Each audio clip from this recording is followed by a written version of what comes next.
राजाओं का वृत्तांत दूसरा भाग अध्याय 7। राजाओं का वृत्तांत दूसरा भाग अध्याय 7। तब एलीशा ने कहा, यहोवा का वचन सुनो। यहोवा यो कहता है कि कल इसी समय शोम्रोन के फाटक से सवा भर मैदा 1 शेकेल में और 2 सा जव भी 1 शेकेल में बिकेगा। तब उस सरदार ने, जिसके हाथ पर राजा तकिया करता था, परमेश्वर के भक्त को उत्तर देकर कहा, सुन, चाहे यहोवा आकाश के झरोखे खोले तो भी क्या ऐसी बात हो सकेगी? उसने कहा, सुन, तू यह अपनी आंखों से तो देखेगा, परंतु उस अन्न में से कुछ खाने न पाएगा। और 4 कोढ़ी फाटक के बाहर थे।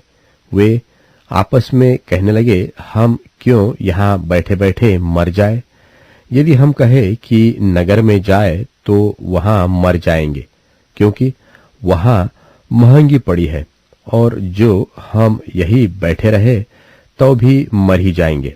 तो आओ, हम आराम की सेना में पकड़े जाए। यदि वे हमको जिलाए रखे तो हम जीवित रहेंगे, और यदि वे हमको मार डाले तो भी हमको मरना ही है।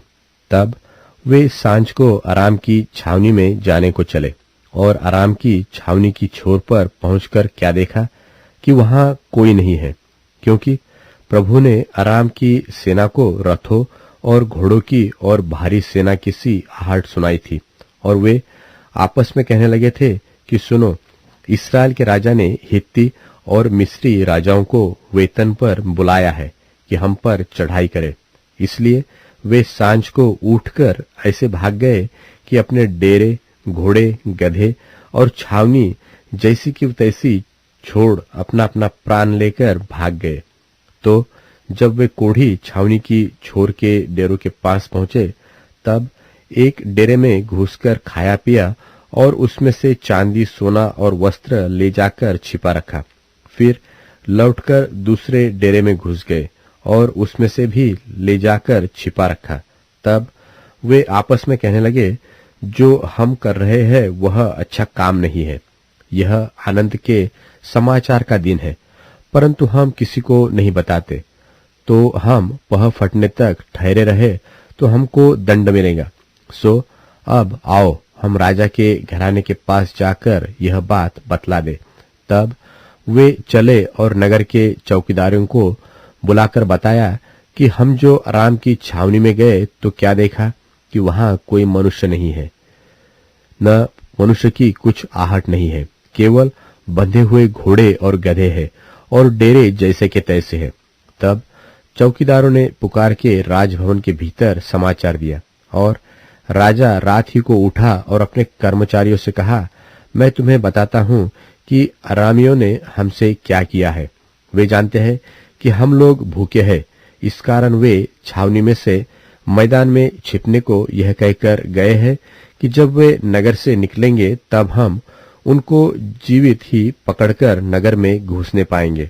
परंतु राजा के किसी कर्मचारी ने उत्तर देकर कहा कि उनमें से लोग 5 घोड़े ले और उनको भेजकर हमको हाल बता दे। वे तो इस्राएल की सब भीड़ के समान है जो नगर में रह गए हैं, वरन इस्राएल की जो भीड़ मर मिटी है वे उसी के समान है। सो उन्होंने 2 रथ और उनके घोड़े लिए, और राजा ने उनको आराम की सेना के पीछे भेजा और कहा, जाओ देखो। तब वे यरदन तक उसके पीछे चले गए, और क्या देखा कि पूरा मार्ग वस्त्रों और पात्रों से भरा पड़ा है, जिन्हें अरामियों ने उतावली के मारे फेंक दिया था। तब दूत लौट आए और राजा से यह कह सुनाया। तब लोगों ने निकलकर आराम के डेरों को लूट लिया, और यहोवा के वचन के अनुसार 1 सा मैदा 1 शेकेल में और 2 सा जव 1 शेकेल में बिकने लगा। और राजा ने उस सरदार को, जिसके हाथ पर वह तकिया करता था, फाटक का अधिकारी ठहराया। तब वह फाटक में लोगों के पांव के नीचे दबकर मर गया। यह परमेश्वर के भक्त के उस वचन के अनुसार हुआ जो उसने राजा से उसके यहां आने के समय कहा था। परमेश्वर के भक्त ने जैसा राजा से यह कहा था कि कल इसी समय शोमरोन के फाटक में 2 सआ जौ 1 शेकेल में और 1 सवा मैदा 1 शेकेल में बिकेगा, वैसा ही हुआ।